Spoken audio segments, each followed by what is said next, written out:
알겠습니다. 세미나 시작하도록 하겠습니다. 그 한국 도시 설계 학회 2023년 충계 학술 대회의 산학 공동 세미나 5번 오늘 개최하도록 하겠습니다. 우리 세미나는 그 탄소 중립이나 친환경, 여가 안전 등 사회의 변화에 따라서 기존의 자동차 중심에서 자전거 또는 보행자 중심의 교통 체계로의 그런 전환의 중요성이 대두가 돼서 특히 또 중소도시의 매력 증진과 장소성 부각을 위한 전략으로 자전거와 걷기 중심의 공간 재구조화의 사례를 함께 공유하고 또 향후 지속 가능한 도시의 진화 방안을 모색하는 것을 목적으로 진행을 하게 되었습니다. 오늘 세미나는 우리 한국도시설계학회 중소도시연구위원회, 대외협력위원회, 자전거 친화도시연구위원회 3개 위원회의 공동 주관으로 진행이 되고요. 그리고 특히 또 진주시 중앙지구 도시재생 현장 지원센터와 노원구청에서 기관에서도 같이 협조해 주시고 계십니다. 오늘 세미나는 조준혁 교수님께서 주제 발표를 하시고 그리고 이후에 종합 토론으로 진행될 예정입니다. 우리 세미나 참석하시는 우리 발제자분과 좌장님 그리고 토론자분 소개를 잠깐 동안 해드리도록 하겠습니다. 오늘 주제 발표를 해주실 경상국립대학교 조준혁 교수님 나와 계시죠? 예, 네, 안녕하세요. 조준혁입니다. 맞습니다. 그리고 오늘 그 좌장으로 수고해 주실 경성대학교 최강림 교수님 나와 계십니다. 예, 안녕하세요 여러분, 최강림입니다. 예, 그리고 오늘 토론 참석해 주실 성결대학교 이범현 교수님 나와 계십니다. 예, 그리고 오늘 그 토론 진행해 주실 노원구청의 박영래 국장님 자리에 함께 계십니다. 그리고 건축공간연구원의 오성훈 박사님 들어오셨나요? 아직 들어오셨네요. 예, 반갑습니다. 그리고 진주시 중앙지구 도시재생 현장지원센터의 이진학 팀장님 토론자로 참석해 주실 예정입니다. 네, 안녕하십니까. 이인학입니다. 예, 반갑습니다. 그리고 다음 순서로 주제 발표를 들어도록 하겠습니다. 조준혁 교수님, 자전거 걷기 중심의 중소도시 공간 재구조화 전략, 경상남도 진주시를 사례로 주제 발표해 주시겠습니다. 네, 안녕하세요. 경상국립대학교 도시공학과 조준혁입니다. 화면이 잘 공유되어서 보이시죠? 제가 오늘 말씀드릴 것은 중소도시의 공간을 조금 재구조화하는데 자전거와 걷기가 중요한 그 요인이 될 수 있다 하는 점들을 좀 말씀드리고, 제가 진주시청하고 같이 세미나를 한 적이 있는데요. 그때 제가 좀 이야기했던 것들을 다시 정리해가지고 오늘 말씀드리고자 합니다. 일단 진주가 어떤 도시인지 간략하게 좀 소개를 드려야 오늘 토론자분들께서도 또 의미 있는 또 말씀들을 해주실 수 있을 것 같아서 진주시에 대한 얘기를 간단히 좀 말씀드리고, 진주가 도시가 쇠퇴하는 상황 때문에 그걸 타개하고자 다양한 재생 계획을 만들고 지금 사업도 하고 있습니다. 그래서 관련된 진주시가 생각하는 쇠퇴의 원인과 그동안 세웠던 재생 계획에 대해서 말씀을 드리고, 그 이후에 이제 제가 생각하고 있는 진주시의 잠재력과 설계 전략 방향에 대해서 간단히 말씀드리도록 하겠습니다. 진주시는 여기 그 남한 전체 지도를 제가 넣지 못해서 조금 아쉽습니다만, 그 남해안의 그 거의 가운데 있죠, 진주가. 그래서 지금 우리 분야에서는 좀 익숙하게 알 수 있는 거는 LH 사업 본사가 거기 혁신도시에 있습니다. 진주시는 그 규모가 한 712제곱킬로미터쯤 되고요. 1개 읍과 15개의 면, 14개의 동으로 구성되어 있습니다. 그래서 주로 기존의 이제 진주시는 이 동에 해당하는 부분에 몰려 있고, 그 전에 이제 여기가 진주시와 진양군이 합쳐져서 도농복합도시가 되었는데, 그 전에 이제 진양군이던 시절에 주로 이제 행정구역들이 면 단위로 이렇게 보시면 되겠습니다. 그리고 진주시는 이 가운데 남강을 중심으로 도시가 이루어져 있습니다.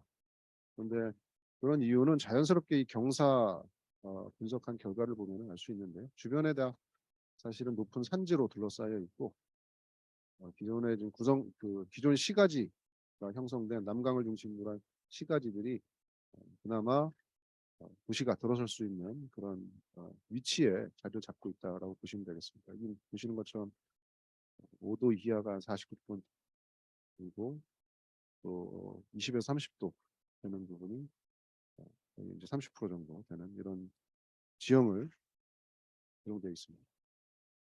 그래서 이 남강을 중심으로 해서 기존 시가지들이 이렇게 강변을 따라서 구성되어 있고, 이곳이 새롭게 조성된 혁신도시입니다. 여기에 이제 LH를 포함해서 한 10여 개 되는 건설 분야 공공기관들이 이주해 있는 상태입니다. 그리고 제가 속해 있는 경상국립대학교가 이 아래쪽에 있고, 그래서 대략 눈치채셨겠습니다만 남강을 중심으로 이렇게 시가지가 만들어져 있다라고 보시면 되겠습니다. 그리고 우리나라의 강은 사실은 대부분 동해에서부터 서로 이렇게 흘러가는 게 통상적인데, 여기 남강은 동해에서 서가 아니라 서에서 동으로 흘러가는 이런 모양을 가지고 있습니다. 이렇게 납동강으로 연결되는 구조로 구성되어 있다라고 보시면 되겠습니다. 그리고 도시의 그 얼개들도 이 한국 전쟁 당시에 여기가 폭격을 받아가지고 사실 도시가 완전히 그 쑥대밭이 된 도시였기 때문에 새롭게 도시를 정비할 수 있는 기회가 찾아왔었습니다. 그래서 그 이후에 이렇게 도시를 새롭게 정비하고 또 새로운 공업 지역을 만들면서 격자형 구조로서 도시를 잘 정비하는 결과로 나타나게 됐습니다. 그래서 지금 도시기본계획을 보면 말씀드린 것처럼 전체 면적 중에서 여기 지금 노란색이 줄을 이루고 있는 이 부분들이 시가지를 이루고 있는 것이고, 남강을 중심으로 해서 일종의 선형도시처럼 펼쳐져 있다라고 보시면 되겠습니다. 그래서 여기 이제 진주역이 있고, 그래서 부산으로부터 해서 광주까지 연결되는 경전선이 만들어지고 있고, 또 고속도로가 이렇게 십자형으로 가로질러서 이쪽으로 모여드는 형상을 보실 수 있겠습니다. 그리고 인구는 지금 2021년 기준으로 한 35만 명이 좀 안 되는 인구 구성을 볼 수가 있고, 2016년에 34만 6천 명이 돼서 34만 명대에서 조금씩 등락을 거듭하면서 인구가 유지되고 있다라고 보시면 되겠습니다. 아마 이 인구의 변화가 당소 있는 것은 그 진주시에 대학들이 제법 있는데, 그 대학의 학생들이 들고 나와서 인구들이 왔다 갔다 하는 것 때문이 아닐까 이런 생각을 해봅니다. 그래서 저희 대학 같은 경우에 제가 속해 있는 곳이 구성원들이 한 2만 명쯤 됩니다. 그 2만 명이고 매년 4천 명이 좀 넘는 학생들이 입학을 하고 또 졸업을 하는 그런 상황이기 때문에 그 인구들이 들고 나는 것들이 제법 영향을 미치지 않았을까 하는 생각입니다. 인구 밀도도 보면 기존 시가지에 해당하는 여기 청년동이나 성북동, 중앙동, 상봉동, 상대동 이런 동들의 주로 인구들이 밀집되어 있고, 면적들도 상대적으로 작지만 거기에 많은 사람들이 살고 있다라고 보시면 되겠습니다. 주택들도 대부분 이제 여기 표에 보시는 것처럼 단독 다가구 주택들이 한 50%, 최근에는 이제 그 비율이 좀 줄어서 46.8%까지 좀 떨어지고, 대신에 아파트가 증가하는 모양을 볼 수 있고, 그런데 이제 지금 도시 재생의 대상이 되고 있는 주로 뭐 중앙동이랄지 성북동이랄지 상평동이랄지 이런 곳에 그 노후 주택의 구성비를 보면 대부분 70%, 80% 이렇게 대부분의 주택들이 노후한 주택이다라는 걸 알 수가 있겠습니다. 그리고 앞서 말씀드린 것처럼 혁신도시로 한국토지주택공사를 비롯해서 주택관리공단, 시설안전공단, 중소기업진흥공단, 한국산업기술시험원, 한국세라믹기술원, 남동발전, 승강기안전관리원, 국방기술품질원, 관세분석소, 저작권위원 이렇게 다양한 기관들이 이전에 있고요. 좀 이제 특이한 곳을 꼽자면 이 한국저작권위원회가 결이 다른 공공기관이 와 있는 것 같습니다. 대부분 이제 하드웨어와 관련된 기관들인데 그런 면에서 좀 색다른 구성이다라고 보실 수 있고요. 그리고 이제 진주시의 공간 구조를 조금 말씀드리면 원래 이제 진주시는 진주성을 중심으로 해서 그 인근의 상권들이 구성되어 있었습니다. 그러던 것이 이제 여기 옆에 써 있는 것처럼 1960년대에 그 주변으로 해서 토지구획 정비 사업들이 이루어지면서 새로운 도시 지역들이 만들어지기 시작했고요. 그 주변으로 그래서 진주성을 중심으로 있던 도시들이 분산되기 시작한 것이죠. 그리고 이제 최근에는 진주역 주변에 진주 역세권 개발이라든지 또 혁신도시가 들어오면서 혁신도시 쪽으로 또 새로운 도시가 만들어지면서 기존에 이 진주성을 중심으로 했던 구시가지에 있던 많은 인구나 에너지가 이렇게 분산되는 결과로 나타나게 됐습니다. 그 결과 사실은 좋은 것만 있었던 것은 아니고 결국은 그 중심 시가지가 쇠퇴하는 그런 결과로 나타나게 됐습니다. 그래서 진주시가 만들어둔 전략 계획과 활성화 계획을 보면 쇠퇴 원인들을 이렇게 진단하고 있는데 첫 번째로 얘기하고 있는 것이 주요 도시 기능들이 외곽으로 이전하였다라는 것이고요. 그게 이제 그 원인들이 주로 이제 외곽에 새로운 개발들이 만들어지고 또 구시가지에 있던 터미널 같이나 또 역 이런 것들이 외부로 나가면서 기존의 시가지가 쇠퇴하는 결과로 나타나게 됐습니다. 그러면서 결국은 이제 원도심의 중심성이 악화되고 또 진주가 갖고 있는 이 남강이라든지 역사자원 이런 것들을 제대로 활용되지 못하는 이런 결과들이 나타나게 되었다라고 이렇게 얘기합니다. 그리고 진주성이 갖고 있는 역사적 캐릭터가 워낙 강하다 보니까 사실은 그 주변 지역의 높이를 제한하고 있습니다. 경관직으로. 그러다 보니 이제 도시개발에 대해서도 새로운 개발들이 일어나지 못하는 제약 요인으로 작동했다라고 분석하고 있습니다. 정리해서 말씀드리면 결국 이런 것이죠. 그런 도시가 외곽에 만들어지면서 인구들이 분산해 나가면서 인구가 자연스럽게 감소되고 앞서 말씀드린 것처럼 그곳에 남아 살고 계시는 분들은 결국은 나이가 많이 드신 어르신들이 주로 모여 살기 시작하셨고 그러다 보니 그 안에 이제 에너지가 계속 낮아지면서 새로운 물리 환경 개선은 어렵게 되고 물리 환경이 계속 악화되는 결과로 나타나게 됐습니다. 그러니 뭐 점점 다시 거기 살고 있는 사람들은 줄어들게 되고 상업에 대한 활동 또 모객하는 에너지 이런 것들이 점점 감소하게 됨으로써 방문객도 감소하고 상권도 쇠락하는 이런 악순환이 반복되는 결과로 나타나게 됐습니다.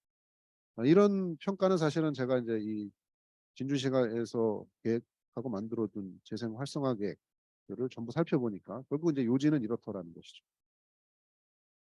그런데 좀 아쉬운 것은 진주가 2030년에 진주시 도시균 계획을 만들어 줬는데 이 공간 구상을 이렇게 해뒀습니다.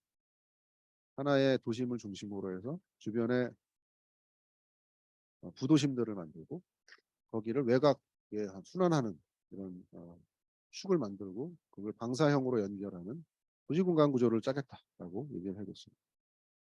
사실 이 그림만 얼핏 보면 서울과 같은 대도시가 도시공간 구조를 짜는 것 같은 모양을 보여주는 것이죠. 그런데 과연 아쉽게도 인구 34만의 중소도시가 이런 식의 공간 구조로 나가는 것이 적절한 것인가에 대해서 좀 깊이 있는 고민이 필요하지 않나 하는 게 저의 문제의식인 거죠. 특히나 이 진주가 갖고 있는 잠재력에 대해서 다시 고민해야 되는 것은 뭐 여러 가지를 살펴볼 필요도 없이 이 개발 가능지 분석만으로도 가능하다고 생각합니다. 앞서 말씀드린 것처럼 진주시 전역이 한 712제곱킬로미터쯤 됩니다. 그런데 그중에 기개발지, 여기 지금 짙은 색으로 표시되어 있는 남강을 중심으로 해서 살구색으로 표시되어 있는 이곳이 기개발지, 기존의 도시죠. 그리고 개발 가능 지역들은 이 파란색으로 군데군데 이렇게 삼재되어 있는 이런 것들이 개발 가능지입니다. 그리고 나머지는 사실상 개발이 불가능하거나 개발이 억제되는 그런 곳이죠. 우리가 새롭게 도시 기능을 도입하고 도시를 만들어 나갈 때 결국은 진주가 가능한 곳은 이 기존의 시가지를 어떻게 다시 활용하느냐에 달려 있다라고 말해도 과언이 아니라는 것이죠. 여기 흩어져 있는 파란색의 개발 가능지들을 군데군데 개발해서 도시가 다시 에너지를 되찾을 수 있으리라 기대하는 것은 사실 난망한 상황이라는 것이죠. 결국 기존의 이 기개발지를 어떻게 효과적으로 또 효율적으로 컴팩트하게 지혜롭게 잘 쓰느냐에 따라서 진주의 미래가 달려 있다 하는 것을 알 수가 있습니다.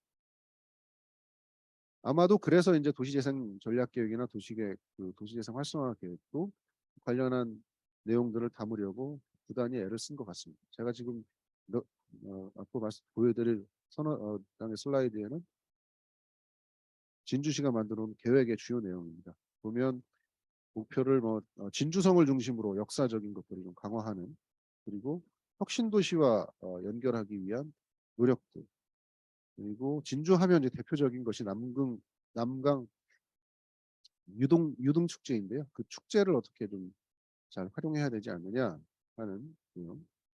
그리고 전통적으로 진주는 교육의 도시다라고 이렇게 얘기를 하고 있는데, 그래서 주민과 함께 하는 교육 기반들을 좀 확충해 나가는 이 네 가지 방향을 중요한 목표로 삼고 있습니다.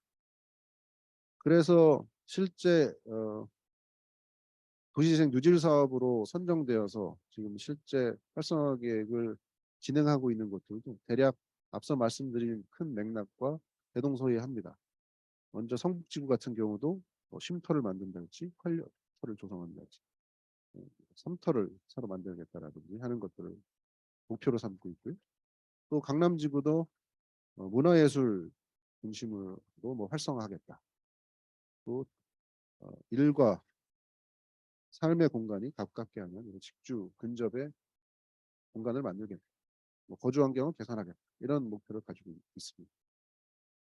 또 나머지 두 군데인 중앙지구랑 상대지구도 보면 상권을 활성화하겠다. 상생 발전을 통해서. 그리고 지역 컨텐츠를 활용해서 세대가 융합하는 문화를 형성하겠다. 지역 공동체를 지속 가능하도록 활력 있게 유지해 나가는 목표를 가지고 있는 것이죠. 또 상대지구 같은 경우도 여기도 크리에이터를 육성한다든지 글로벌 마켓을 하겠다든지 문화 거리를 만들겠다든지 하는 이런 목표를 가지고 있습니다. 이 계획들의 공통점을 보면 대략 이렇게 분류가 되는 것이죠. 결국은 이제 청소년이 되었든 청년이 되었든 또 어울림을 커뮤니티 센터가 되었든 이런 공간들을 새롭게 좀 만들어 보겠다. 혹은 공간을 고쳐보겠다 하는 접근이 하나 있습니다. 또 하나는 상권을 좀 활력을 가져오겠다 하는 측면에서 주차장을 만들든지 골목을 활성화시켜 보겠다는 상인의 네트워킹을 활발하게 만들어 보겠다라는 접근이 하나가 또 있습니다. 그리고 나머지 또 하나는 문화 예술 측면에서 진주가 갖고 있는 전통 문화 혹은 축제 이런 것들을 좀 활용해 보겠다라는 것이 세 번째고, 마지막 네 번째가 도시재생대학이나 리빙랩 이런 것들에서 시민들의 교육을 좀 활성화시켜 보겠다 하는 게 방법입니다. 그런데 아쉽게도 이런 것들이 앞으로 도시재생을 사업을 진행해 나가는데 과연 얼마나 성과가 있을지에 대해서 조금 고민이 필요한 시점이 되었다는 것이죠. 그래서 제가 좀 제안하고 싶은 건 도시의 공간과 컨텐츠와 사람을 결합해서 좀 더 파격적으로 디스럽티브한 어프로치가 필요하지 않겠느냐 하는 게 제 생각입니다. 그래서 중소도시로서 지금 만들어져 있는 기존의 컴팩트한 공간 구조를 어떻게 좀 잘 활용할 것인가, 그리고 진주가 갖고 있는 남강이라는 강력한 자원을 일산과 어떻게 더 가깝도록 공간 구조를 재편할 것인가. 그리고 기존 시가지를 잘 활용하고 또 진주가 갖고 있는 역사 콘텐츠 이런 것들을 새롭게 디지털 콘텐츠랑 결합시키기 위한 전략들을 좀 고민해야 되지 않나 이런 생각 이야기를 드리려고 합니다. 그리고 마지막으로 진주가 역사적으로 많은 그 국가의 어려움이 있을 때 나서서 시민 의식을 발휘한 그런 곳입니다. 그래서 높은 참여 의식과 시민 의식을 가지고 있기 때문에 그런 DNA를 좀 잘 활용해서 중소도시의 도시 전략을 새롭게 짜는데 시민들이 더 적극적으로 참여할 수 있도록 하는 접근법이 필요하지 않겠나 하는 것이 제가 이제 말씀드리려는 것입니다. 그래서 도시 공간과 관련해서는 이게 도시의 구조를 남강과 보행로, 자전거, 퍼스널 모빌리티를 중심으로 하는 그런 혁신적인 변화. 그래서 제가 이름 붙이기는 상업bio 구조라고 이름 붙였는데 샤크본 스트럭처라고 했습니다만 그런 식으로 좀 공간 구조를 파격적으로 재설정할 필요가 있지 않나 싶고 그렇게 해서 중소도시의 공간적 장점을 좀 살려나가야 되겠다. 컴팩트 시티라든지 시간 도시 계획적 측면의 접근이 필요하겠고 어찌 보면 중소도시 입장에서는 이것이 굉장히 자연스럽고 이미 자기가 갖고 있는 장점들을 최대한 살려볼 수 있는 그런 형편을 가지고 있다라고 볼 수 있겠습니다. 그리고 구시가지 안에 거주자들한테 좀 초점을 둔 혁신적인 주거 환경들을 좀 개선해서 도시혁신구역이나 입체복합구역 뭐 이런 것들을 도입해서 진주를 둘러싼 주변에 새로운 산업단지들, 혁신산업단지들이 많이 만들어지고 있는데 혹은 혁신도시가 있는데 그곳의 사람들이 기존 시가지에 살 수 있도록 하는 이런 환경들을 좀 만들어줄 필요가 있다는 것이죠. 저 같은 경우만 하더라도 사실 진주성 옆에 살고 싶거든요. 근데 막상 진주성 옆쪽에 가보면 이렇다 할 좋은 환경의 주거가 별로 없습니다. 그래서 그런 주거지 환경들을 잘 만들어줘야 사람들이 기존 시가지 안에 살 것이다 하는 얘기고. 그다음에 컨텐츠 측면에서는 우리가 역사라는 측면의 이야기 굉장히 중요한데요. 그것을 우리가 새로운 기술인 컨텐츠, 디지털 기술과 결합시켜 가지고 1년 365일 하루 종일 어떻게 이 컨텐츠를 활용할 것인가 하는 고민이 충분히 필요하다는 것이고요. 그다음에 아까 말씀드렸습니다만 저희 학교 같은 경우에 매년 4천여 명이 이상이 졸업을 하는데 그 학생들이 진주를 떠나지 않도록 여기서 일자리를 찾고 자리 잡을 수 있도록 하는 기반을 제공해야 된다. 그런 측면에서 우리가 도시재생을 산업 관점의 도시재생으로 좀 시야를 확대하고 적극적으로 거기에 대응해야 되지 않나 싶습니다. 예를 들면 매년 미대를 졸업하는 학생들이 매우 많습니다. 또 뭐 국문과를 졸업한다든지 이런 학생들이 그 컨텐츠를 가지고서 산업으로 그 자기들의 노력들을 에너지를 키워나갈 수 있고 이렇게 하는 기반들을 좀 만들어줄 필요가 있다는 것이고 시민 측면에서는 시민들이 작은 성공들을 충분히 경험하도록 해서 아 내가 이렇게 하니까 되는구나 우리 동네가 바뀌는구나 이런 경험들을 작은 성공들을 많이 경험할 수 있도록 기회를 줘야 된다는 것이죠. 그래서 택티컬 어버니즘 같은 것들 우리가 좀 실천해 볼 수 있을 것 같고요. 그 전략들을 짤 때도 실제 굉장히 미시적이고 친절하게 접근할 필요가 있겠다 하는 생각입니다. 사실은 디자이너나 혹은 플래너들이 전문가적인 마인드에서 사실 주도해서 이런 것이 좋지 않겠나 하고 이렇게 끌어나가는 경우들이 사실 많습니다. 하지만 그것에만 어떤 전략의 핵심을 둘 것이 아니고 시민들이 그 과정에 적극적으로 참여하고 정말 시민들이 어떻게 그 공간에 대해 생각하고 거기서 생활하고 있는지를 밀접하게 들여다보고 굉장히 이머시브한 측면에서 솔루션들을 좀 만들어 나갈 필요가 있다 하는 것이 이제 설계 전략의 유지가 되겠습니다. 그래서 간단히 좀 말씀을 드리면 공간 구조 같은 경우는 이렇습니다. 이 남강이 아까 말씀드렸던 것처럼 서에서 동으로 이렇게 흘러갑니다. 이 남강의 시작과 끝을 보면 시작 쪽에는 진양호라는 굉장히 아름다운 호수가 있습니다. 실제 이제 여기 진주에 가보시지 않으신 분들이 대부분이시지만 저도 여기 가서 처음 보자마자 입이 쫙 벌어졌어요. 그 경관이라는 것이 정말 그 스위스나 이런 유럽의 아름다운 호수와 견주어도 전혀 밀리지 않는 그런 엄청나게 아름다운 경관을 가지고 있고, 특히나 여기 가면 지리산까지 쫙 보이는 굉장히 훌륭한 자원이 있습니다. 그리고 남강의 이제 마지막 진주 시와 관련해서 권역별의 끝이라고 볼 수 있는 것은 사실 혁신도시입니다. 혁신도시는 잘 아시겠습니다만 거기에 이제 다양한 공공기관들이 많이 있고 굉장히 젊은 층이 많이 모여 살고 있습니다. 여기도 혁신도시 굉장히 에너지가 높은 곳입니다. 그래서 이 혁신도시와 진양호, 기존의 진주성을 중심으로 한 기존 시가지들을 남강을 중심으로 해가지고 강력하게 연결하는 이런 공간 구조를 재편해야 된다 그런 것이고, 그리고 아까 제가 기존 시가지들이 남강을 중심으로 해가지고 시가지가 구성되어 있다라고 말씀드렸습니다. 일종의 선형 도시를 이루고 있다고 말씀을 드렸는데, 그 선형 도시가 강의 북과 남이 촘촘하게 연결될 수 있도록 자전거와 걷기 중심으로 이 통로들을 만들어줄 필요가 있겠다는 말씀을 드립니다. 그리고 이 남강을 중심으로 하면 기존 시가지들이 사실은 15분 도시 안에 번역 안에 그 기존 시가지들이 다 들어가게 됩니다. 그래서 도보 자전거를 활용하면 15분 안에 각 지역들을 다 갈 수 있는 그런 공간을 이미 이제 잠재적으로 가지고 있기 때문에 그것들을 활용해 가지고 이런 도시 공간 구조를 새롭게 재편하는 이렇게 파격적인 접근이 필요하겠다 제안을 하고 싶습니다. 그래서 실제 제가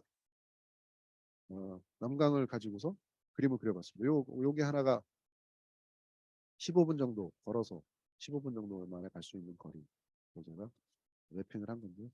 보시는 것처럼 이렇게 남강을 중심으로 시가지들이 다 권역 안에 들어가는 걸 볼 수가 있습니다. 여기도 뭐 그 한 연도. 그래서 여기는 이쪽에 지금 구 법원이 있습니다. 구 법원이 딴 데 이전했기 때문에 여기를 지역의 혁신청년센터로 저희 학교와 진주시가 같이 만들고 있는데, 그것도 보시는 것처럼 그렇게 넓지 않은 반경에 대부분의 지역들이 들어가고 있다는 걸 보실 수 있습니다.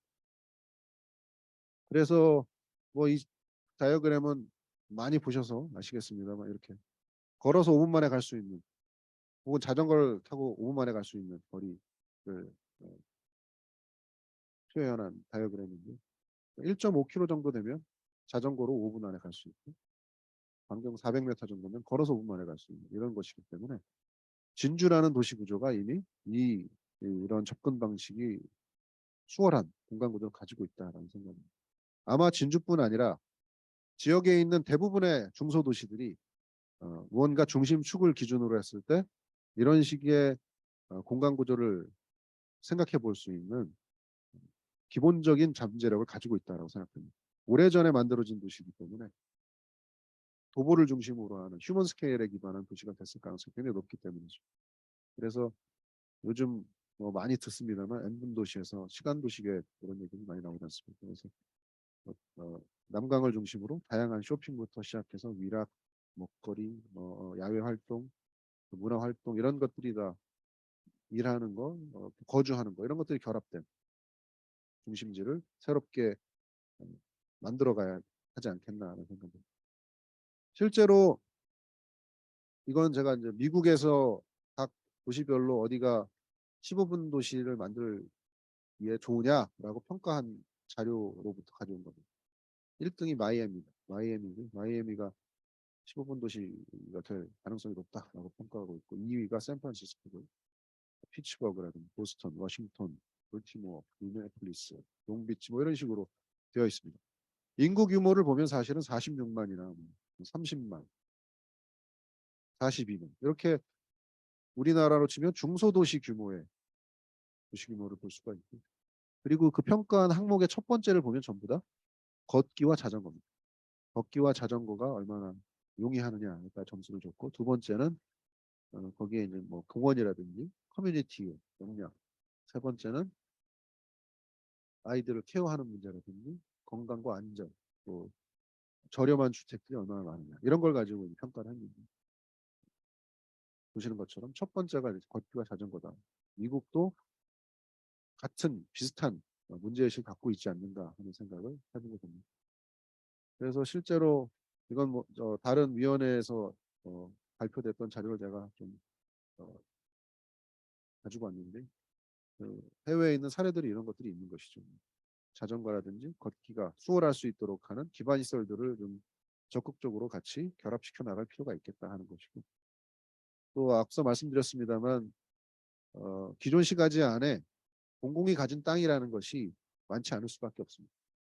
별로 없기 때문에 그러면 그 안에서 공공이 마중물 역할로서 뭔가 새로운 개발을 해 나가야 할 텐데 결국은 도시계획 시설들을 어떻게 입체화, 복합화하느냐가 핵심이지 않을까 싶습니다. 그래서 파리가 이렇게 외부 순환도로나 버스터미널 이런 것들을 활용해가지고 복합으로 개발하고 거기를 새로운 개발의 에너지로 쓰고 있는 것처럼 중소도시들도 이렇게 좀 접근해 나갈 필요가 있겠다 싶고요.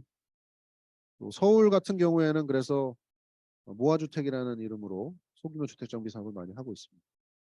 중소도시가 이런 접근을 통해서 작은 블록 단위로 점진적인 개선들을 좀 해나갈 필요가 있고 진주시에는 제가 여기 에나타운이라는 이름을 붙여가지고 말씀을 드렸는데 에나가 어떤 의미냐면 리얼리라는 의미, 리얼리. 그리고 여기 가시면 진주 분들이 그렇습니다. 에나가 이렇게 묻습니다. 에나가 진짜냐 이렇게 묻는 겁니다. 에나다 이러면 진짜다 이러거든요. 에나타운 처음에는 저는 에나가 무슨 스페니쉬인가 이렇게 생각했는데 에나타운이 진주 사투리로 리얼리라는 뜻인데 아무튼 그런 의미에서 에나타운도 굉장히 진짜 시가지, 진짜 마을, 진짜 도시로서 괜찮지 않나 접근이. 그래서 서울시가 하고 있는 이런 소규모 주택 정비 사업들을 기존 시가지 안에서 적극적으로 벤치마킹 해가지고 만들어 나갔으면 좋겠다 이런 제안을 하고 싶습니다.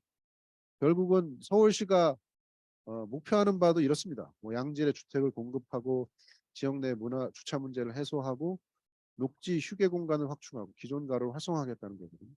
사실 이거는 중소도시에서도 이렇게 하고 싶은 거거든요. 노후주택을 개선하고 주차 문제 해결하고 부족한 녹지랑 커뮤니티 이런 것들 좀 확충하고 보행 공간도 좋아졌으면 좋겠다는 거기 때문에 동일한 문제를 풀기 위해 접근하는 방식을 중소도시에서도 적극적으로 고려해 볼 수 있겠다. 공간 측면에서는 그러하다면 이제는 그 안에 어떤 컨텐츠를 담을 것이냐 하는 것에 대해서 말씀을 드리려고 합니다. 지역에 가면 항상 역사의 도시, 역사의 도시 이걸 엄청나게 강조합니다. 진주도 천년의 도시다라고 가는 곳마다 저한테 얘기합니다. 그런데 막상 이제 손님 혹은 관광객 누가 지인이 있어서 오고 와서 진주성을 보고 난 다음에 그 다음에 뭘 볼 것인가 항상 걱정거리입니다. 그래서 역사 자원을 어떻게 활용할 것인가가 굉장히 중요한 문제다. 그런데 그거를 그냥 단순히 역사 자원을 연결하겠다는 것이 아니라 디지털과 결합해가지고 산업화 시켜나가는 이 과정이 굉장히 중요하다는 것이고 특히나 디지털과 결합하면 이것은 지역이 갖고 있는 지리적인 그 한계점, 수도권과 멀기 때문에 가질 수밖에 없는 그런 한계점들을 뛰어넘을 수 있는 것이죠. 플랫폼을 기반으로 하는 것이기 때문에 특히나 웹툰이나 웹소설 이런 것들을 산업화하고 작가를 양성하고 기업들을 키우는 것 이런 것들에서 중요한 좀 접근이 필요하다. 특히나 지역에 있는 대학들의 예술대학이나 인문 관련 대학들이 사실은 취업률 이런 면에서 굉장히 고민이 많거든요. 거기 있는 인재들을 활용하면 굉장히 좋은 자원으로 쓸 수 있겠다. 특히나 중앙정부에서 하고 있는 컨텐츠 산업이라든지 이런 것 지능 사업들이 많이 있기 때문에 연결해가지고 같이 예술지구를 만든다든지 하는데 활용해 볼 수 있겠다라는 제안을 하고 있습니다. 실제 웹툰 산업의 규모가 어마어마하게 늘어나고 있기 때문에 여기 보시는 것처럼 작가들의 연평균 수입이 5천만 원 이상인 것도 50% 이상, 60% 되기 때문에 굉장히 훌륭한 산업 분야다라는 걸 아실 수 있겠습니다. 그래서 최근에는 이제 아까 이제 저작권위원회가 진주에 있는데요. 그런 저작권위원회가 갖고 있는 IP들을 활용해가지고 그걸 글로벌 플랫폼을 만들고 거기에서 나오는 일자리 이런 것들을 공유해 나가는 접근 방식이 우리한테도 굉장히 필요해 보인다 하는 것입니다. 이런 접근은 사실은 새로운 것은 아니고 이미 다른 도시들에서는 그 가능성에 대해서 눈을 뜨고 있기 때문에 순천이나 부산 이런 곳에서는 이렇게 교통센터 같은 걸 만들어서 적극적으로 사업들을 펼치고 있습니다. 가보셨겠습니다만 라스베가스 구시가지에 가면 이런 디지털 컨텐츠를 가지고 사람들을 끌어모으고 있습니다. 야간에. 그래서 중소도시들이 자신만의 콘텐츠들을 디지털과 결합해서 새로운 볼거리들을 만들어 나갈 필요가 있겠다 싶습니다. 실제로 우리나라에서도 이렇게 지금 하고 있거든요. 국립중앙박물관에서 이런 콘텐츠들을 국립중앙박물관에서만 볼 일은 아니죠. 진주에서도 보고 또 다른 전주에서도 보고 지역에 있는 중소도시들에서 다 보게 된다면 그것이 다 관광자원과 상권 활성화에 도움이 될 거다 싶습니다. 그리고 이건 제가 했던 뭐 프로젝트 중에 하나인데요. 기존에 정수장으로 썼던 것을 10년간 쓰지 않게 폐쇄되어 있던 걸 다시 리모델링을 해서 특수효과 촬영장으로 바꾼 사례입니다. 초반에 제가 이걸 진행했을 때 엄청난 반대가 많았는데 10년 동안 꾸준히 해서 지금은 대한민국을 대표하는 특수 촬영장이 됐습니다. 1000만 관객이 넘는 영화의 50%, 60% 이상이 여기서 전부 촬영됐습니다. 밑에 있는 그림은 기생충이 촬영됐을 때 당시의 모습인데, 그래서 이런 좀 더 산업 중심의 도시재생 접근이 좀 필요하겠다. 기존의 도시재생은 다분히 좀 문화 측면이 강했던 걸로 생각이 들기 때문에 관점을 좀 확대할 필요가 있겠다 싶습니다. 지금 그게 활성화되어서 잘 되다 보니까 그 주변까지도 영상문화단지를 만들겠다 해서 계획을 수립했고, 그 당시에 이제 제가 이건 그 과정에서 했던 스케치인데, 최근에 듣기로는 중앙정부로부터 사업을 진행하는 거에 대해 오케이를 받은 걸로 알고 있습니다.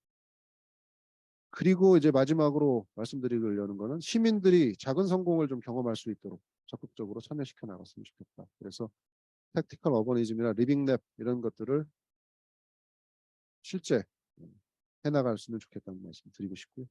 특히나 제가 이제 리빙랩을 지난 4, 5년간 스마트 시티와 관련해서 고양시에서 많이 했었는데, 그 과정에 시민들이 얻는 그 자신감이나 또 접근 방식을 통해서 얻게 되는 그 지역에 대한 애정, 그리고 그 애정을 통해서 도시를 바꿔나가는 것들을 옆에서 진짜 봐왔고 그 사업들을 해왔기 때문에 잘 알고 있습니다. 그래서 그 과정들을 시민들의 힘으로 해나갈 수 있도록 적극적으로 지원해 나갈 필요가 있다. 이런 사례들은 지금 보시는 사례들은 미국의 사례입니다만, 미국의 이런 잘 활용되지 않는 그 교통섬 같은 것들을 페인트나 화분 이런 것들을 통해 가지고 공간을 바꾸어서 활용해보고, 그 공간의 효용성이 증명되고 나면 다시 연구시설로 쓰는 이런 방식의 택티컬 어버니즘들을 실천해 볼 수 있겠다 싶습니다.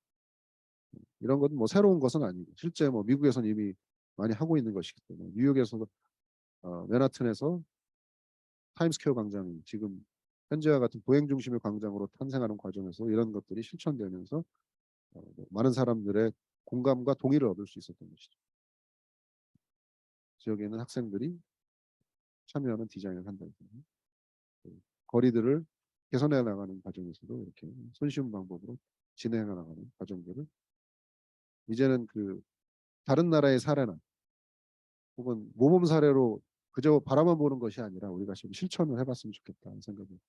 그래서 마지막으로 결론은 도시공간 측면에서 걷기와 자전거 중심으로 도시를 새롭게 재정의하고 그 안에 컨텐츠와 사람들을 채워 넣어서 새롭게 좀 파격적으로 접근하는 그런 방식의 도시 전략을 새로 짤 필요가 있겠다라는 말씀을 드리고 싶습니다. 20분간 제 발표. 고맙습니다. 경청해 주셔서.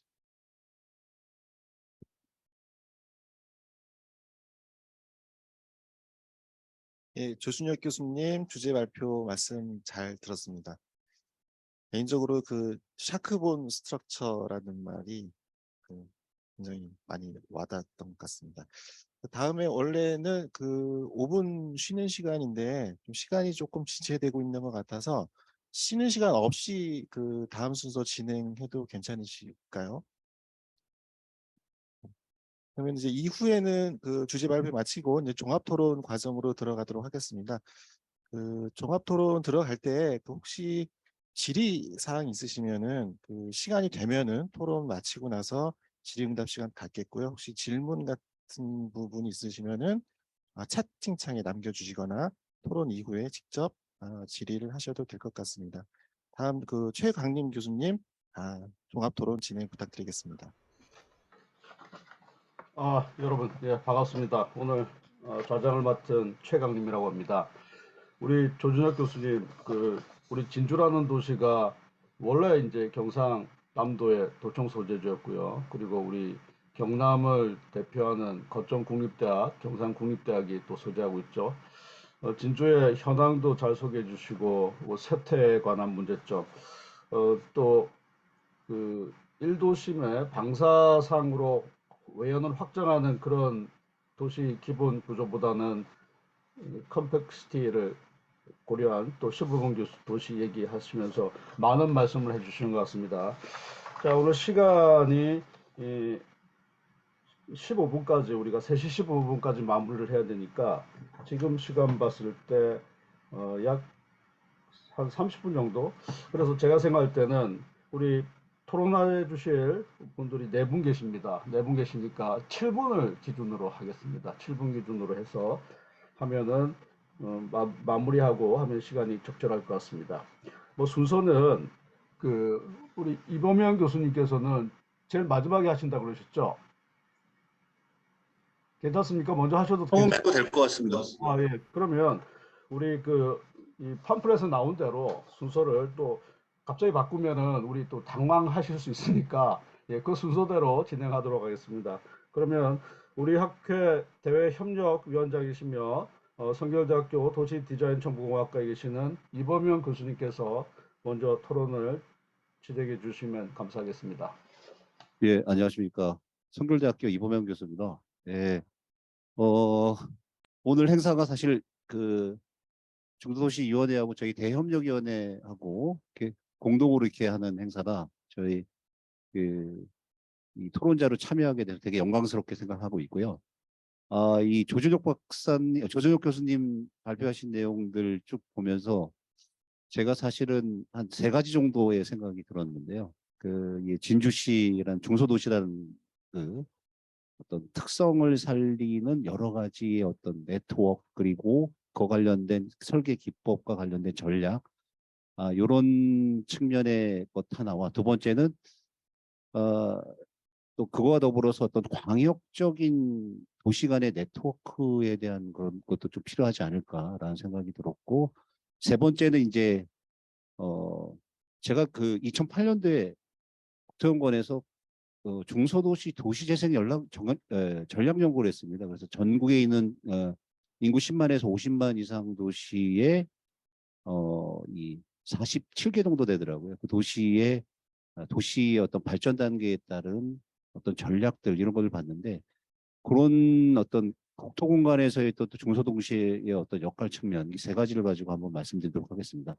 첫 번째 관련해서 저는 이제 좀 들었던 생각이 중소도시는 역시나 그 역사문화 공간을 활용하는 그런 부분들이 굉장히 좀 돋보인다라는 생각이 듭니다. 역사문화를 활용하는데 특히나 진주 같은 경우는 이런 수변 공간과 연계된 그런 네트워크 그거를 활용한 것들 그다음에 신구시가지의 어떤 조화 혁신도시와 그다음 기성시가지의 조화 이런 것들이 좀 아주 독특하게 보였었는데요.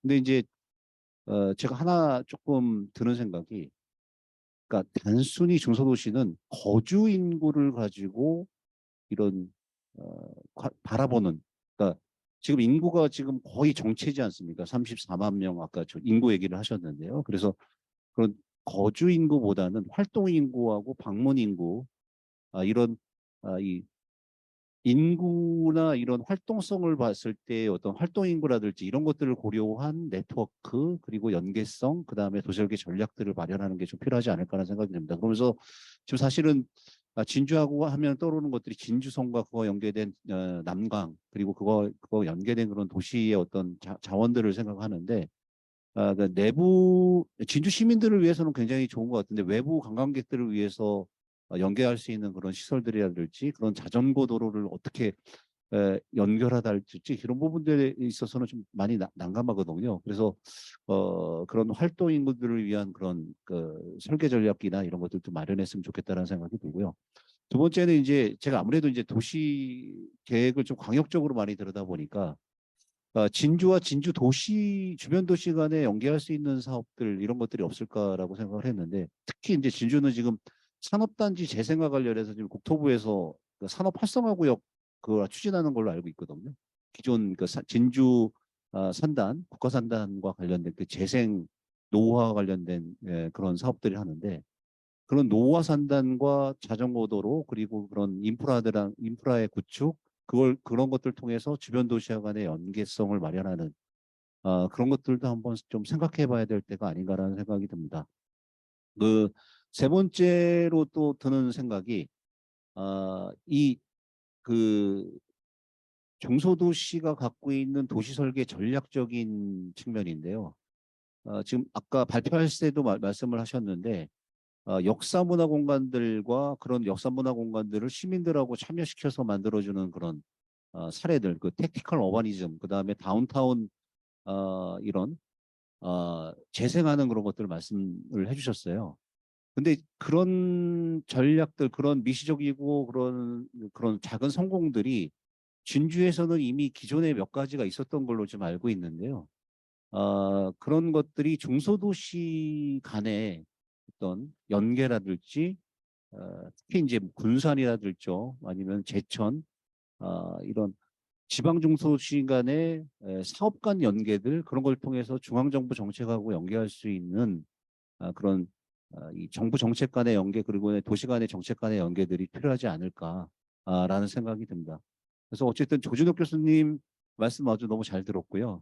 그리고 저희가 앞으로 도시설계 학회에서 이런 중소도시와 관련된 것들, 그 다음에 이제 자전거 타기, 그리고 도시 간의 어떤 연계들, 그 학회의 역할, 역량 강화를 위해서 지속적으로 노력했으면 좋겠다는 바람으로 제 토론을 마치도록 하겠습니다. 예, 감사합니다.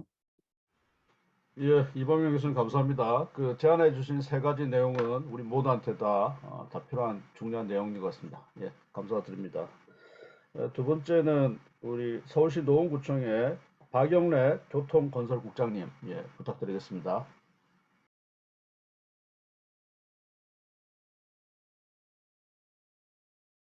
박용래 국장님 마이크가 꺼져 있습니다.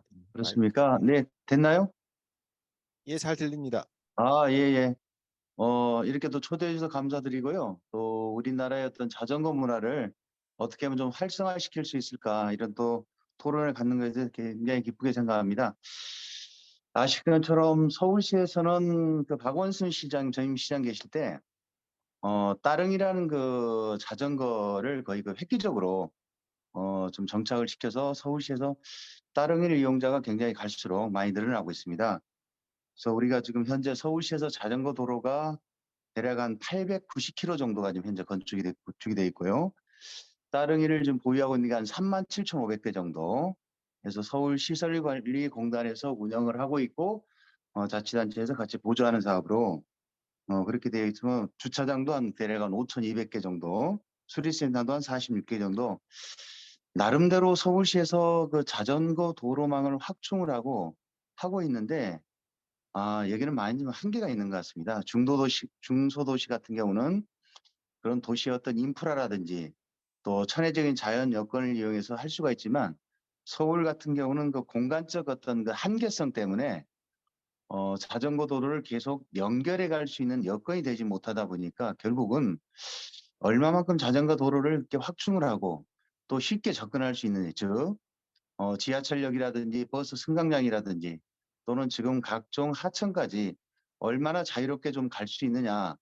이게 자전거를 이용하는 어떤 그 활성화의 또 기본적인 원칙이 아닐까라고 하는데 강남구 공이 서울시에서 가장 큰 문제가 주차 문제다 보니까 자전거 도로를 만들어 놨지만 실질적으로 이 자전거 도로가 불법 주정차의 어떤 온상이 될 수가 있고 하다 보니까 실질적으로 그의 어떤 자전거 도로의 역할을 지금 하지 못하고 있어서 이 부분을 어떻게 할까 사실 이제 우리 노원구에서 고민을 하고 있습니다.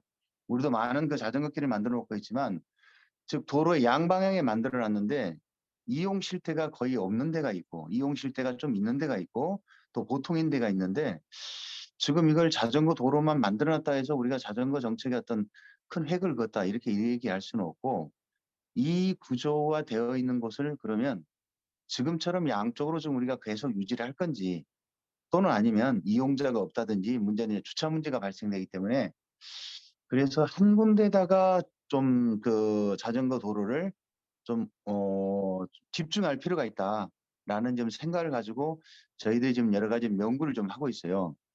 뭐 지방도 그렇겠지만 서울시의 가장 큰 문제나 단점 중에 하나가 도로에다가 자전거도를 같이 쓰고 있는데 사실은 중앙 분리대라든지 뭐 이게 없다 보니까 자전거 타는 사람들이 있어서 굉장히 좀 위험성을 느끼고 있어서 또 그런 어떤 그 분리대라든지 경계 블럭이라든지 이게 없다 보니까 또 일반 차량이 자전거 도로를 점유해서 불법 주차하는 그런 원인이 되고 있어서 이 부분에 좀 중앙 분리대라든지 또는 이거 어떤 보도 블럭을 설치하는 쪽으로 좀 가야 되지 않겠냐 해서 좀 그걸 좀 현재 준비를 하고 있고요.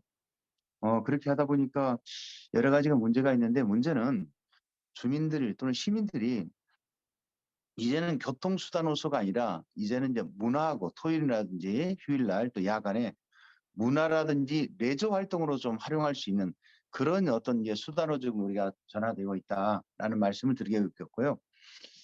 또한 우리 노원구에서는 지금 현재 탄소 중립 추진 그 사회를 만들기 위해서 여러 가지 정책을 하고 있는데 탄소 중립 도시를 만드는 데 있어서 가장 절대적 영향을 미치는 게 3분의 1이 교통에서 발생되기 때문에 이 탄소 중립을 가는 길에 있어서 친환경인 자전거를 끌어들일 수 있다고 한다면 탄소 중립 도시로 가는 데 있어서 굉장히 좀 중요한 역할을 하지 않겠냐라는 그런 차원에서 저희들이 이제 자전거 활성화를 좀 지키기 위해서 아마 창원시에서 자전거 뭐 박물관 있지만 수도권 서울시에서는 처음으로 저희들도 이제 자전거 문화센터를 지금 현재 건립을 하고 있습니다.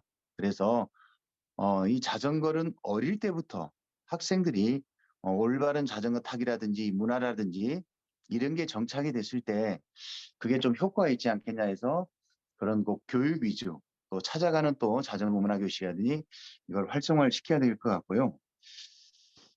쭉 보니까 저희들 이제 노원구에서는 그 자전거 친화 도시를 위해서 한 3가지 아이템을 가지고 지금 추진하고 있습니다. 첫째가 브랜드 아이템 그 TT라고 해가지고 아까 얘기했던 자전거 문화센터를 건립하고 그다음에 서울시에서 유일하게 지금 공공자전거인 달림에 있던 브랜드를 좀 강화시키면서 대여소도 좀 더 좀 차별화 전략을 시켜야 되겠다 이런 어떤 구상을 가지고 하고 있고요. 두 번째는 시스템을 좀 고도화시켜야 되겠다.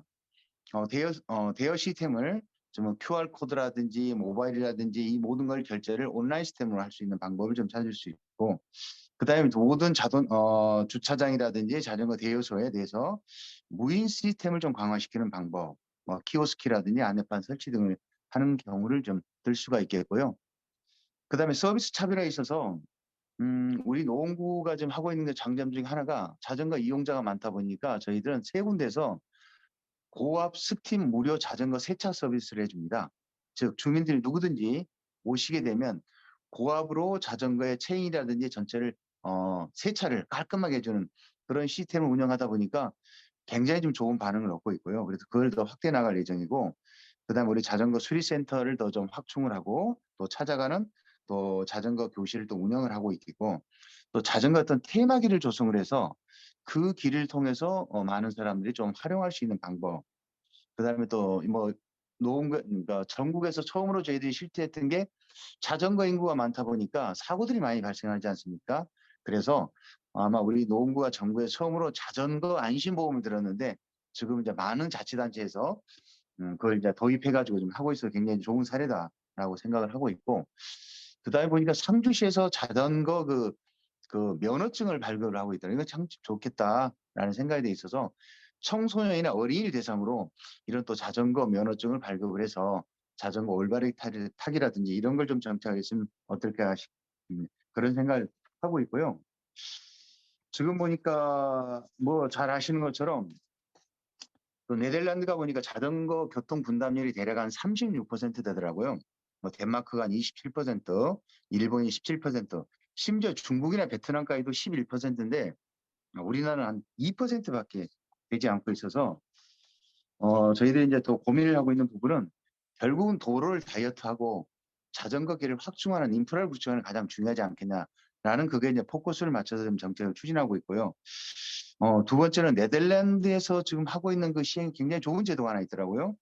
그러니까 출퇴근 자전거에 대해서 비용자에게, 그러니까 출퇴근을 이용하는 자전거 이용자들에 대해서 뭐 세금 환불 정책이라든지, 그래서 이런 것도 아마 국가에서 정책적으로 좀 장려를 해서 검토를 해야 되지 않겠냐라고 있고, 그다음에 아까 말씀하셨던 것처럼 어떤 그 재건축이라든지 재개발을 할 때 어떤 기반 시설에 자전거 도로를 좀 확충할 수 있도록 유도한다든지, 이런 어떤 그 제도적인 정책을 좀 같이 해서 첫째는 인프라 구축이 가장 중요하다 봅니다. 그 국장님 좀 어, 마무리해 주시죠. 시간이 이제 아, 진행돼 있어서. 네네네. 그래서 제가 말씀드린 것은 한 3가지 정도 제안을 우리 자치단체에서 할 수 있는 거, 또 국가 정부에서도 할 수 있는 어떤 세금 환불 정책이라든지 이런 것도 우리가 좀 여러 가지로 다방면으로 연구를 해서 정말 인프라를 좀 잘 구축해서 우리 스스로 좀 편하고 자전거를 탈 수 있는 그런 환경 구축이 가장 중요하다, 그런 말씀드리겠습니다. 이상입니다. 예, 감사합니다. 예. 다음은 우리 세 번째 토론자로 건축공간연구원 보행환경연구센터장이신 오성훈 박사님, 예, 부탁드리겠습니다. 네, 안녕하세요. 잘 들리시죠? 네, 소리 들리시나요? 네, 감사합니다. 최강릉 교수님, 감사합니다. 소개해 주셔서. 오늘 조준혁 교수님 발표 너무 재밌게 잘 들었고요. 그리고 또 사실 이범현 교수님이나 오늘 조금 전에 박영래 국장님께서 말씀해 주신 것도 너무 재밌게 잘 들었습니다. 사실은 이제 저도 뭐 서울시나 여러 지자체에서 보행 자전거 관련된 자문을 많이 하고 있는데, 오늘 또 진주를 제가 이제 뭐 가끔씩 가긴 하지만 전체적인 구도를 또 볼 수 있어가지고 오늘 발표 들을 수 있어서 굉장히 감사했습니다. 오늘 제가 사실은 이 세미나 제목이 자전거 걷기의 중소도시 전략이었는데요.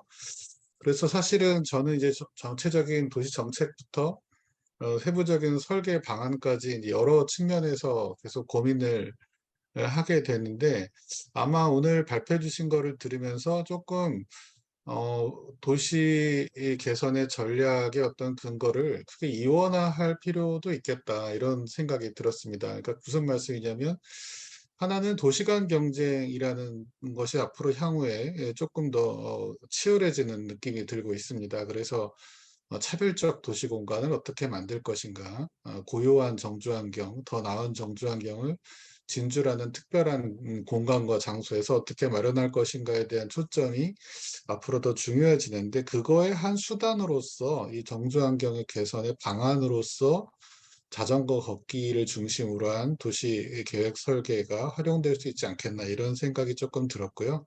그런 부분이 조금 더 명시적으로 제시되면은 재미있을 것 같다. 그것이 이제 보통 청년, 육아, 또 이제 초고령 또는 이제 혁신, 이런 것들이 맞물려 돌아가게 되는데, 이제 그런 것들이 걷기와 또는 PM 자전거 같은 것들이 어떻게 기여할 수 있는가에 대해서 조금 더 초점이 맞추어진 플랜들이 만들어진다면은 오늘 발표해 주신 게 훨씬 조금 더 진일보하고 재밌어질 것 같다, 이런 생각이 들었고요. 또 다른 한편으로는 조금 진부할 수는 있겠습니다만은 도시 간의 경쟁과 다른 측면에서 도시 내 이슈를 조금 차별적으로 볼 필요가 있는데, 대부분 제가 지방의 중소도시들을 가보면 승용차 의존도가 상당히 높고, 그 부분에 대해서 이제 어느 정도 포기해버린 그런 것들을 많이 볼 수가 있습니다. 그래서 저는 그런 부분들을 어떻게 개선할 것인가 해서 외국의 도시들을 많이 살펴보면, 결국 다수단 교통체계로 교통수단을 다변화하기 위해서는 영역 간의 어떤 차별성을 줄 수밖에 없다. 도심 부분이나 잘 아시는 로우 에미션 존이나 로우카 존, 또는 경우에 따라서는 이제 카프리 존이라든지 이런 도심이나 특정 문화시설들이나 공공시설을 중심으로 영역 설정의 전략들이 저는 필수적이라는 생각을 하고 있고요.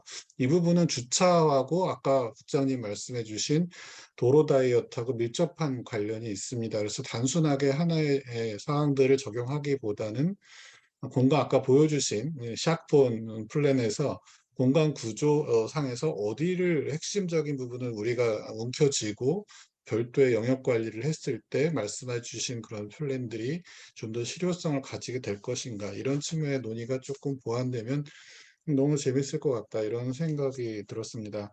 시간이 많이 없는데 그래서 저는 결국은 이런 자전거 걷기의 중소도시 전략이 실제로 이제 지자체장이나 지자체 실무자나 전문가들에서 어떤 힘을 얻기를 바라고요. 그렇게 되기 위해서는 이런 것들이 이제 어포더블한 모빌리티 시스템으로 가는 길이다라는 지정하고, 그다음에 서스테이너블한 도시 정책의 어떤 특히 에너지나 온실가스 측면에서의 기여가 반드시 있다라는 측면, 또 한 가지는 비운전 인구에 대한 차별적인 배려가 반드시 필요해서 삶의 질을 개선하는 것이 총량적 지표도 있겠지만 소규모 마이너리티 집단별 지표의 개선도 현재 도시에서는 굉장히 중요하다. 또 이런 것들이 아까 모두에 말씀드렸던 도시간 경쟁에서의 정주환경 개선, 차별적 환경 조성에 있어서 굉장히 유의미한 지표가 될 것이다. 그래서 사회적 지속 가능성 측면까지 담보할 수 있는 그런 개선 방법으로 확장된다면 너무 좋겠다. 이런 말씀드리고요. 마지막으로 저는 이제 그러한 어떤 백본이나 어떤 순환 구조 또는 이제 시스템을 작동시키기 위해서는 아까 국장님 말씀이 저는 계속 기억에 남는 게 도로 다이어트나 보행자 우선 도로나 도로에 대한 개선이 너무나 중요하고요. 엊그제도 서울시 보행위원회를 다녀왔는데 결국은 이제 보도를 설치할 곳이 없다. 자전거 도로를 증설할 것이 없다. 이렇게 얘기하지만 그것은 차로를 줄일 생각이 없기 때문이거든요. 그래서 5030 설계 매뉴얼이나 실제로 최근에 제시되고 있는 많은 지침들을 국가에서도 많이 새롭게 재편하는 노력을 하고 있습니다. 그래서 그런 지침들을 좀 참고하시면서 실제로 도로의 재편, 도로 공간을 미래지향적으로 다수단 교통 체계에 맞도록 개편하는 것이 실제 꼭 승용차를 이용하셔야 되는 분들한테도 더욱 체증이 줄고 또 자전거나 PM 또는 보행 다양한 교통수단이 활성화될 수 있도록 하는 도로 공간의 재편이 실제 도로에서의 교통사고도 줄이고 교통체계의 합리성도 높이면서 또 장소의 활성화도 가져오는 여러 가지 좋은 효과들을 한꺼번에 거둘 수 있는 도시설계 전략으로 조금 더 재편되기를 희망합니다. 오늘 너무 재밌었고 너무 감사드립니다. 네, 이상입니다. 감사합니다. 예, 오성호 박사님, 방금 아까 박영래 국장님하고 같이 말씀해 주신 내용에 그 도로 다이어트 말씀해 주셨는데, 부산시는 지금 인도에다가 자전거 도로를 설치하고 있거든요. 경악을 금치 못할 일이죠. 맞습니다. 네. 맞습니다. 그래서 저도 뭐 개인적으로 박영래 국장님께서 서울시에서 그렇게 좀 잘해주시고, 그러면 부산에서도 좀 배우고 다른 도시에도 좀 배웠으면 좋겠습니다. 예, 감사합니다. 예, 마지막으로는 우리 진주시 중앙지구 도시재생현장지원센터의 이진학 팀장님. 아무래도 실질적으로 현장에서 활동하셨으니까 아마 우리 조 교수님 그 발제하신 내용에 가장 현실적인 그런 말씀을 좀 해주실 것 같습니다. 예, 부탁드리겠습니다. 네, 안녕하십니까. 저는 진주시 중앙지구 도시재생 현장지원센터에서 일하고 있는 이진학 팀장이라고 합니다. 반갑습니다. 제가 이런 그 세미나 자리에 토론하는 자리에 처음이어서 약간 좀 떨리기는 하는데요. 일단은 이야기를 한번 해보도록 하겠습니다.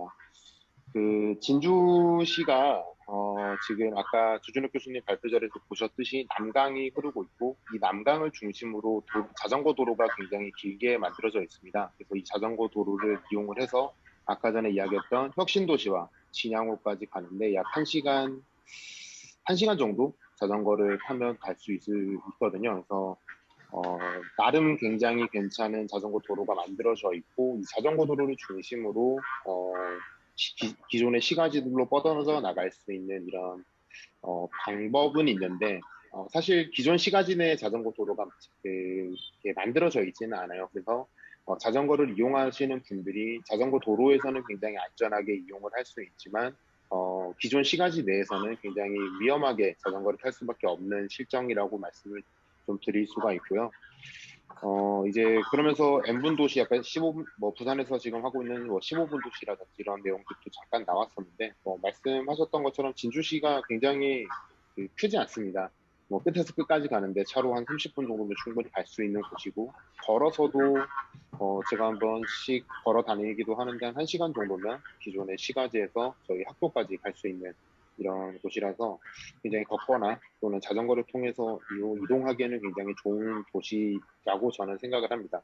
이러한 부분에서 저는 이제 기존 시가지를 어떻게 조금 더 자전거라든지 걷기 좋은 곳으로 만들 수 있을까라는 고민을 지속적으로 도시재생 사업과 함께 생각을 하고 있는데요. 저는 그 부분에서 택티컬 어바니즘에 대한 부분을 굉장히 많이 고민을 하고 있고요. 이게 택티컬 어바니즘이 단순하게 저는 이제 택티컬 어바니즘 그리고 최근에 또 이야기 나오는 게릴라 어바니즘이라고 해서 간단하게 뭐 의자를 어떤 공간에 잠깐 배치를 해놓는다든지 아니면은 그러니까 일종의 불법 점유죠 사실은.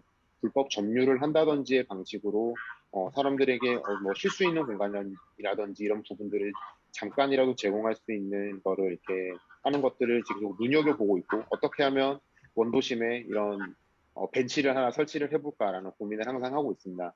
그래서 이런 부분들을 저는 사실 학교와 함께 좀 같이 해보고 싶은 생각이 많은데요. 진주 내에는 사실 경상대학교라는 굉장히 그 지역 거점 대학도 있고, 그 다음에 진주보건대학교라고 하는 조금 작은 규모의 대학도 존재를 하고 있고요. 뭐 폴리텍 대학이라든지 해서 지역 내에만 사실 기존에는 5개의 대학이 있었고 현재는 한 3개의 대학 정도만 남아있는 상태입니다. 통폐합이 되면서 이제 줄어들었는데 시내 안에 3개 정도의 대학이 있고 그곳에서 일하고 공부하고 있는 학생들이 굉장히 많기 때문에 이런 학생들과 함께 택티컬 어바니즘이라든지 리빙랩이라든지 그리고 뭐 오성훈 박사님은 잘 아시겠지만 민주선 박사님이 진행했던 뭐 DIT라든지 이러한 프로그램들을 굉장히 열심히 좀 실험적으로 진행을 하다 보면 지역 내의 어떤 공간들을 충분히 이제 시민들이 우리의 공간을 이렇게도 쓸 수 있구나라는 거를 좀 알 수 있지 않을까라는 생각이 듭니다.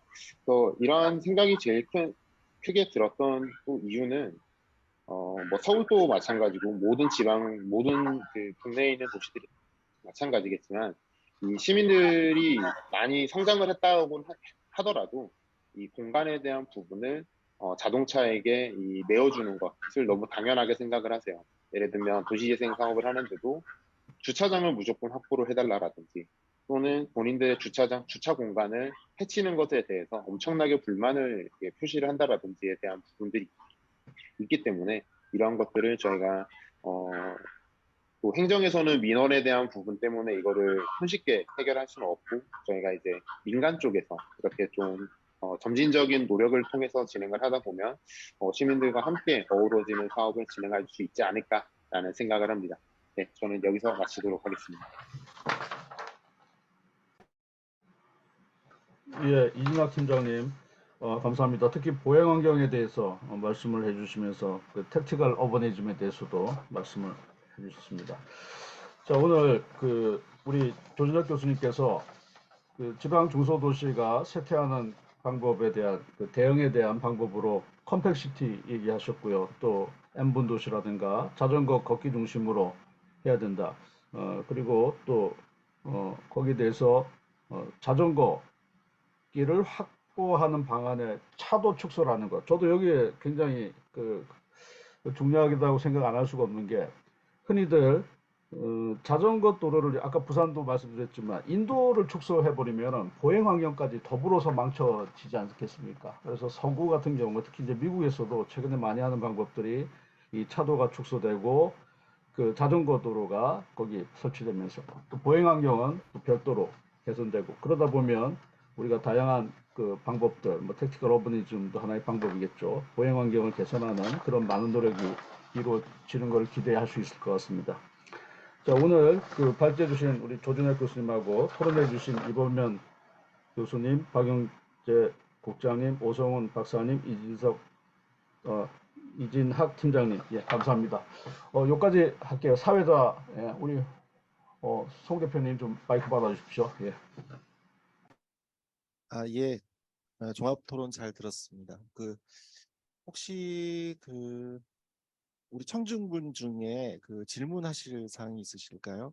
채팅창에는 질문 올라와 있지 않고요. 혹시 질문 사항 있으시면 자유롭게 질문 개진해 주시면 감사하겠습니다.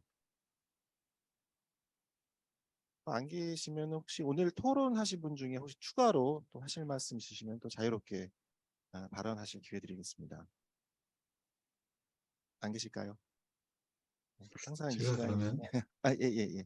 네, 저기 아까 최강림 교수님이 도로 다이어트 말씀 주셔가지고 저도 이제 한 말씀만 더 드리면 이제 보도 서울시 같은 경우도 보도 증설이 거의 되지 않고 있고 물론 많은 도시에서 그렇습니다. 그래서 보도를 이면도로에 억지로 설치하다 보면 오히려 문제가 악화되기 때문에 이제 보행자 우선도로라는 것을 이제 법적인 지위를 강화를 도로교통법상에서 했기 때문에 사실 이 부분을 적극적으로 저는 활용했으면 한다는 말씀 드리고 싶고 또 한 가지는 도로 다이어트를 뭐 교통국장님 계시니까 더 잘 아시지만 도로 자체를 차로를 반드시 줄인다고 생각하면 많은 반발이 있는데 도로 차로 자체를 적절하게 폭원을 조절할 곳이 상당히 많이 있습니다. 그래서 실질적으로 3.0m나 아주 많이 잡아도 3.25m에 축구 0.5m 정도면 충분히 보도를 확충하거나 자전거 도로 설치할 수 있는 구역들이 있기 때문에 기존에 과도하게 넓게 설계 속도 80 이렇게 70으로 설계된 도시부 도로에 대한 개선은 저는 반드시 전 지자체에서 적극적으로 설치해야 된다고 이렇게 생각합니다. 그런 부분 좀 고려해서 같이 노력해 주시면 좋을 것 같습니다. 감사합니다. 예, 오성훈 박사님 말씀 감사드립니다. 혹시 다른 또 추가로 주실 말씀 있으시면은 발언 부탁드리겠습니다. 안 계시면 이제 오늘 세미나 순서를 마무리해도 될까요? 네, 그럼 예, 이제 한국도시설계학회 2023 춘계학술대회 산학 공동 세미나 6 자전거 걷기 중심의 중소도시 전략의 모든 과정을 마치도록 하겠습니다. 오늘 이 자리에 함께해 주신 발제자 및 토론자분들 그리고 함께 경청해 주신 청중 여러분께 깊은 감사를 드립니다. 네, 모두들 수고 많으셨습니다. 네, 조심히 돌아가시기 바랍니다. 예, 감사합니다. 네, 네, 수고하셨습니다. 감사합니다.